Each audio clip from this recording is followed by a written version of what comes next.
오늘도 새벽에 만난 하나님 오신 여러분들을 환영합니다. 함께 기도하고 시작하겠습니다. 하나님의 은혜 감사합니다. 새 하루를 시작합니다. 하나님, 이 날이 우리 인생의 가장 기쁜 날 되기를 원합니다. 눈을 뜨면서 어떠한 마음으로 일어나는지 사람마다 다 다를 수 있습니다. 좋은 일이 있어 기대하는 마음이 있을 수 있고, 또 두려운 일이 앞에 놓여 있어서 걱정하는 마음으로 잠을 설쳤을 수도 있습니다. 그러나 하나님의 은혜로 우리가 살아가야 하기 때문에 하나님만을 구합니다. 아버지 하나님, 우리를 불쌍히 여겨주시고 우리에게 베풀어 주실 당신의 긍휼을 마음껏 베풀어 주시옵소서. 말씀으로 강건하게 하여 주시고, 기도할 때면 하나님의 음성을 듣는 그 자비로운 응답이 우리 안에 있기를 원합니다. 감사하며 기대하며 예수님의 이름으로 기도합니다. 아멘. 하나님이 우리에게 주시는 말씀은 데살로니가 후서 1장입니다. 1절부터 12절까지의 말씀을 같이 나누겠습니다. 데살로니가 후서 1장 1절에서 12절입니다. 우리 같이 읽겠습니다. 바울과 실로아노와 디모데는 하나님 우리 아버지와 주 예수 그리스도 안에 있는 데살로니가인의 교회에 편지하노니, 하나님 아버지와 주 예수 그리스도로부터 은혜와 평강이 너에게 있을지어다. 형제들아, 우리가 너희를 위하여 항상 하나님께 감사할지니 이것이 당연함은 너희의 믿음이 더욱 자라고 너희가 다 각기 서로 사랑함이 풍성함이니, 그러므로 너희가 견디고 있는 모든 박해와 환난 중에서 너희 인내와 믿음으로 말미암아 하나님의 여러 교회에서 우리가 친히 자랑하노라. 이는 하나님의 공의로운 심판의 표요 너희로 하여금 하나님의 나라에 합당한 자로 여김을 받게 하려 함이니, 그 나라를 위하여 너희가 또한 고난을 받느니라.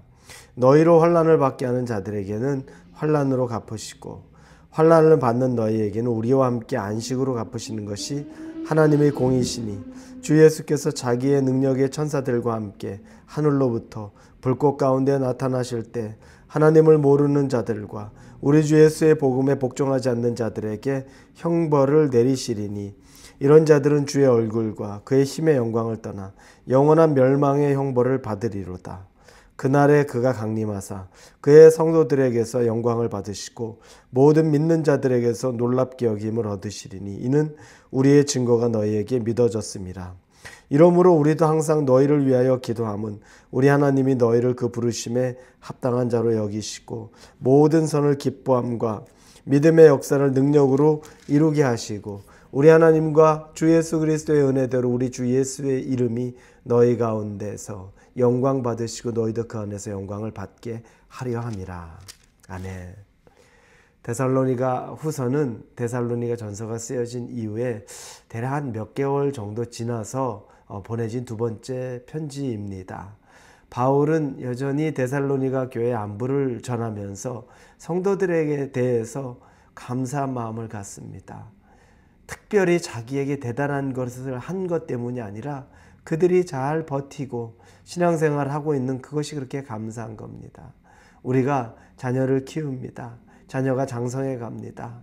이제 독립했는데 그 자녀를 보며 우리가 감사한 것은 그 자녀가 나한테 어떤 물질적인 그런 선물이나 그런 대우를 해주는 것보다 앞가름 잘하고 알아서 잘 살고 있는 거, 그 존재 자체가 그저 감사한 겁니다.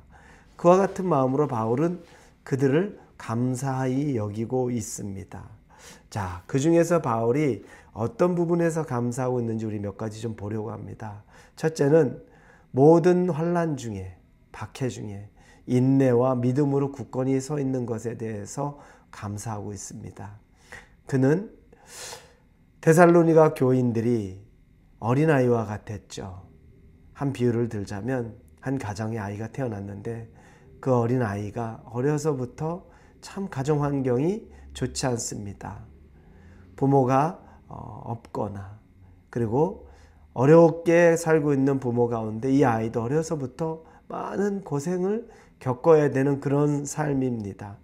태어나면서부터 여러 가지 고난을 겪는 아이의 모습이랄까, 그 모습. 그런데 그 과정을 통해서도 그 아이가 꿋꿋이 자기에게 있어서 가장 좋은 방법으로, 즉 문제아가 되거나 탈선하거나 방황하거나 반항하지 않고 자기가 있는 그 환경 속에서도 어떻게 하든지 학교 생활 그리고 다음 진로들을 찾아가는 그 모습을 보면서 너무너무 대견한 것 같은 그 모습이 바로 이 데살로니가 교회의 모습과 같이 보여지는 겁니다. 그래서 4절에 보니 그러므로 너희가 견디고 있는 모든 박해와 환난 중에서 너희 인내와 믿음으로 말미암아 하나님의 여러 교회에서 우리가 친히 자랑하노라.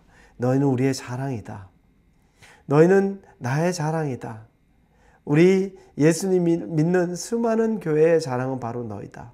그 어려운 환경 속에서 이제 어린아이가 꿋꿋이 자기를 지키고 살고 있는 것이 자랑이라고 말하는 겁니다.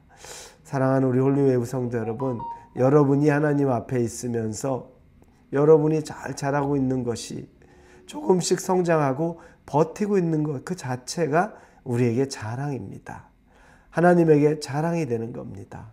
여러분 인내하고 잘 이겨나갈 수 있기를 바랍니다. 두 번째는 이 고난과 박해가 하나님의 또 하나의 심판의 표라는 겁니다. 심판받고 있다는 표라는 것보다 하나님께서 함께하고 있다는 표가 된다는 겁니다. 다른 말로 말하면 예수님 때문에 받는 고난이나 박해 이건 하나님이 사람이 되는 합당한 표징이라는 이야기입니다. 하나님의 사람은 고난이 있습니다. 고난 없는 하나님의 사람은 없습니다. 우리가 기독교를 잘못 이해하면 예수 잘 믿으면 고난 없고 성공하고 부유해지고 건강하고 장수하고 인정받고 이게 예수 잘 믿는 결과 표징이라고 얘기할 수 있겠지만 선물로 하나님께 주실 수 있습니다. 그러나 예수 믿는 사람들에게는 반드시 고난이 있습니다. 우리 믿음의 조상들에게 고난이 없던 사람 한 명도 없습니다. 우리도 여전히 그 고난 가운데 있는데 그건 바로 우리에게 있는 성도의 어려움은 바로 좁은 길, 이건 우리가 옳은 길을 가고 있다는 뜻이고 이 길은 우리가 바로 예수님의 자녀라는 그 표징이 된다는 겁니다. 여러분에게 이 표징이 있습니까?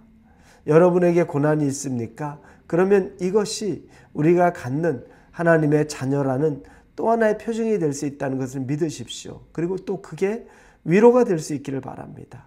고난이 너무 많아서 괴로워요. 힘들어요. 맞습니다. 괴롭고 힘듭니다. 이유를 몰라서 내 죄 때문인가 라는 그 마음 때문에 서글퍼하고 가슴을 찢는 것 같은 때도 있지만 그럼에도 불구하고 그 길이 어느 때에는 옳은 길이기 때문에 그 고난에 있다는 것도 여러분 한 번쯤은 반드시 생각하시고 또 믿을 수 있기를 바랍니다. 그리고 세 번째는 안식입니다. 환난을 당하면 우리는 고통으로만 여길 수 있는데 그 환난 받는 사람에게는 하나님 주시는 안식이 있다는 겁니다. 여러분에게도 그 안식이 있을 수 있기를 바랍니다.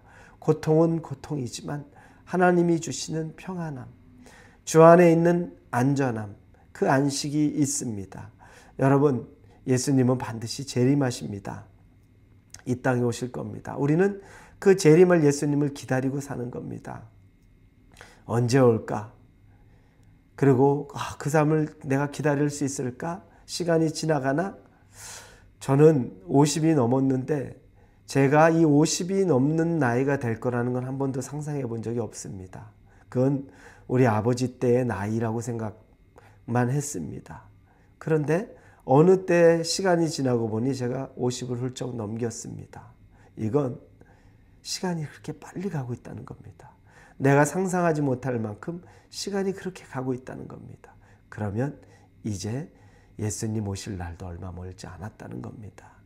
우리가 주께로 갈 날이 가까워지고 주님 오실 날 얼마나 멀리 남지 않았다는 겁니다. 그러니까 이 땅에 살면서 여기서만 다 소망을 얻고 위로를 얻으려는 것보다 우리의 안식이 오실 예수님 안에서 하늘나라에서 안식 얻는 것에 대한 그 기대와 그 기쁨도 여러분이 꼭 생각하실 수 있기를 바랍니다.